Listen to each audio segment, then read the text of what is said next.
I now give the floor to the distinguished representative of Guinea-Bissau to introduce an address by the head of state.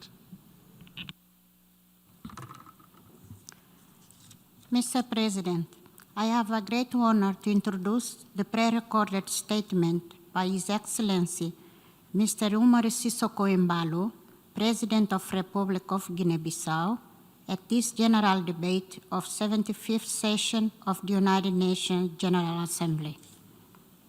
Son Excellence, Monsieur le Président de l'Assemblée générale des Nations Unies, Volkan Bozkır, Son Excellence, Monsieur le Secrétaire général des Nations Unies, Antonio Guterres, Excellence, Monsieur le chef d'État et de gouvernement, Mesdames et Messieurs, permettez-moi de présenter mes félicitations de mon peuple et de mon pays à Son Excellence M. Volkan Bozkır pour sa fonction de président de la 60e, 15e session de l'Assemblée générale des Nations Unies. À l'élection de votre Excellence, cet organe de grande représentativité du système international montre la confiance de votre pays, la Turquie, un pays ami de la Guinée-Bissau, et tous les États membres de notre organisation ont déposé sur votre personne. Nous exprimons nos souhaits de succès les plus ardents pour la réussite de cette noble fonction. Monsieur le Président, Excellences, d'abord, je voudrais présenter mes condoléances les plus attristées aux États membres de cette organisation à cause des pertes de vie de leur population pendant cette pandémie de Covid-19 qui a sévi le monde entier. Je remercie les professionnels de la santé du monde entier, particulièrement ceux de mon pays et de tout l'organisme international présent en ce moment en Guinée-Bissau et qui, ensemble et quotidiennement, avec nous, autorités, se trouvant sur la ligne de front pour aider à contrôler la propagation de Covid-19 et à sauver la vie des infectés.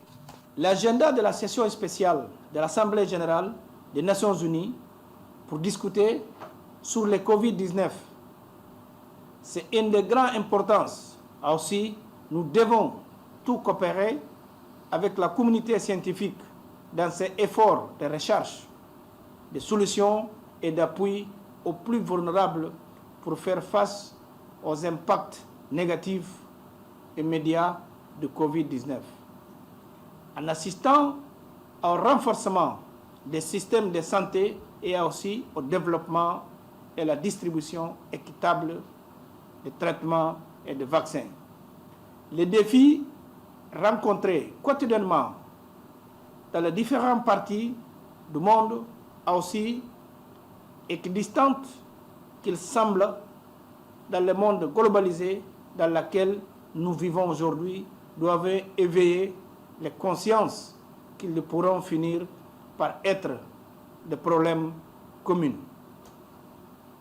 La pandémie a montré cette réalité et enseigné qu'il est important d'unir nos efforts pour lutter contre le Covid-19 et tous les autres fléaux et défis auxquels nous sommes confrontés sur notre planète. C'est pourquoi, cette année, au cours de laquelle nous célébrons les 60e 15 ans de cette fondation des Nations Unies, nous devons travailler ensemble pour redonner aux Nations Unies les valeurs et les idéaux pour lesquels elle a été créée.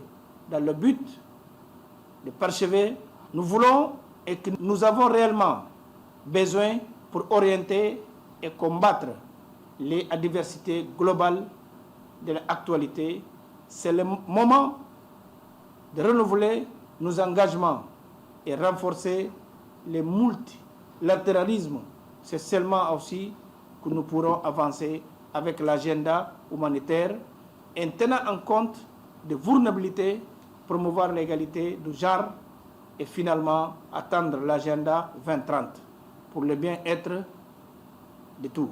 Monsieur le Président, Excellence, je me sens honoré en train de diriger cette grande assemblée aujourd'hui, le 24 septembre, le jour de mon pays, la Guinée-Bissau, complète de nouveau une année de son existence comme nation indépendante. Une indépendance conquise avec beaucoup d'honneur et de sacrifices. Je félicite mon peuple.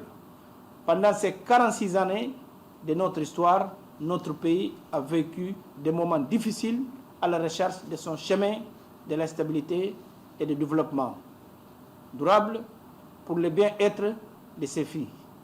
Accompagnement de la communauté internationale, particulièrement les Nations Unies et des organismes régionaux et sous-régionaux, a été fondamental pour finalement mettre fin aux conflits qui ont servi notre pays. Je remercie profondément le secrétaire général des Nations Unies, M. Antonio Guterres, et tous les amis et partenaires de la Guinée-Bissau pour l'assistance qui nous a été fournie tout au long de cette période. Cependant, à l'approche de la fin de mandat au pays de la mission des Nations Unies au Nugubis et tout en sommant par les efforts nationaux les principales responsabilités de la stabilisation du pays avec la normalisation du fonctionnement de toutes les institutions de l'État en cours. L'assistance continue et indubitable de la communauté internationale par une articulation et coordination avec les autorités du pays sont indispensables pour que nous puissions conclure les réformes nécessaires et suivre notre voie pour le développement.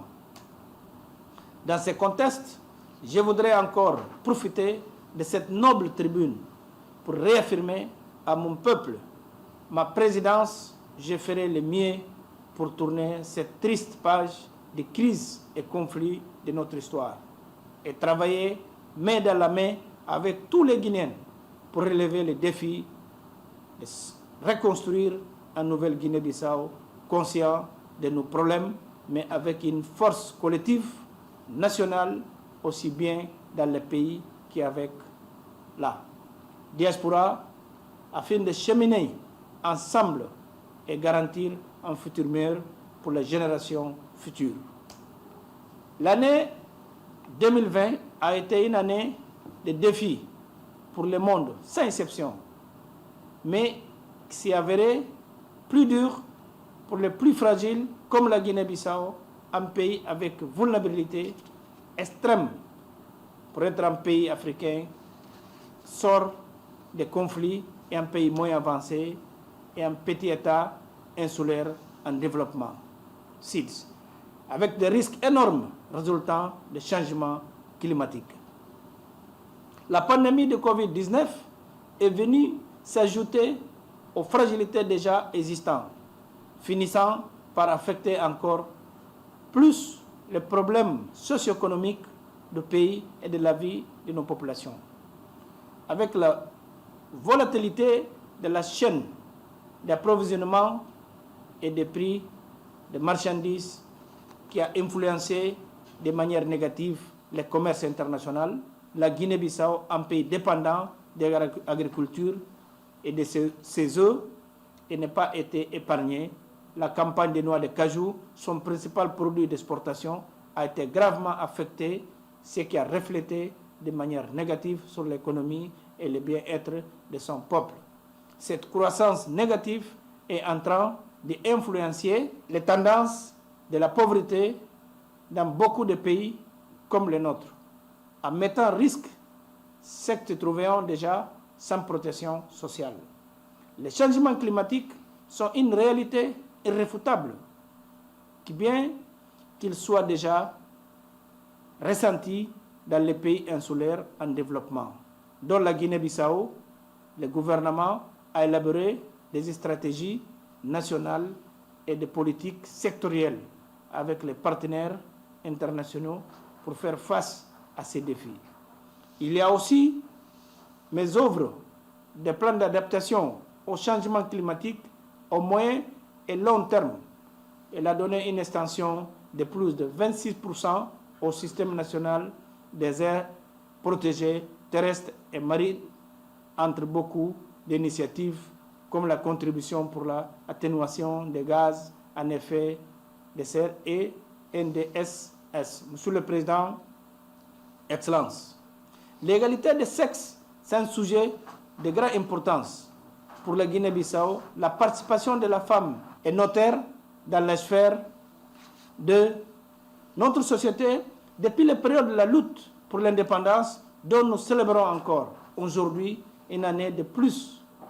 Des femmes, on a toujours été à côté des hommes dans les décisions politiques et sociales du pays. Les femmes guinéennes sont le moteur de changements positifs.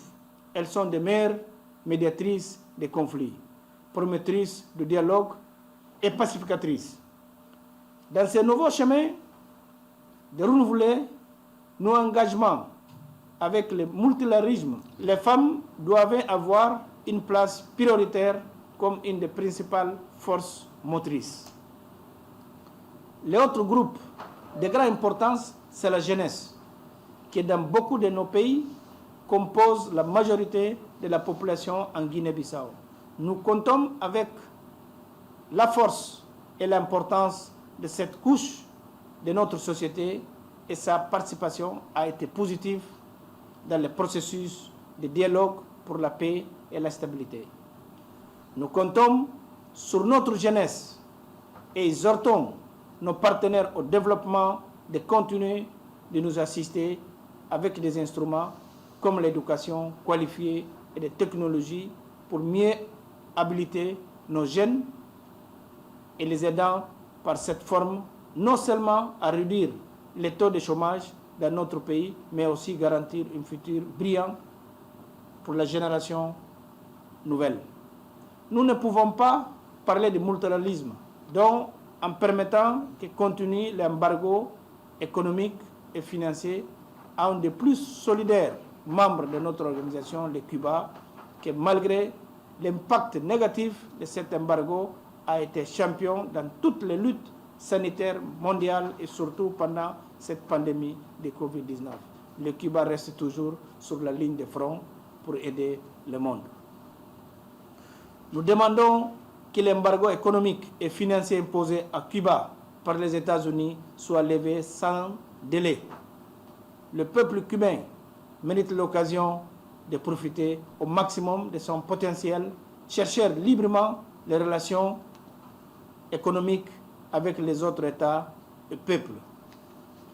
En ce qui concerne la Palestine, nous espérons que les principaux acteurs du processus de paix israélo-palestine continuent à être engagés dans les négociations diplomatiques à la recherche d'une paix durable et déterminer la consistance pacifique de deux États vivant en harmonie côte à côte avec le respect mutuel. Monsieur le Président, chers frères, avant de conclure, je voudrais réaffirmer l'engagement de notre pays à travailler pour les Nations Unies que nous voulons, dont nous avons besoin, en comptant sur l'engagement fort de nos partenaires au développement dans le renouvellement des engagements multilatéraux et qui soient orientés à la construction d'un monde plus juste et fraternel en garantissant la sécurité humaine pour le bien-être et progrès de tous les pays. Je ne puis terminer mon intervention sans remercier et associer les interventions des grandes familles de la G77, Chine, dont mon pays fait partie. Je vous remercie.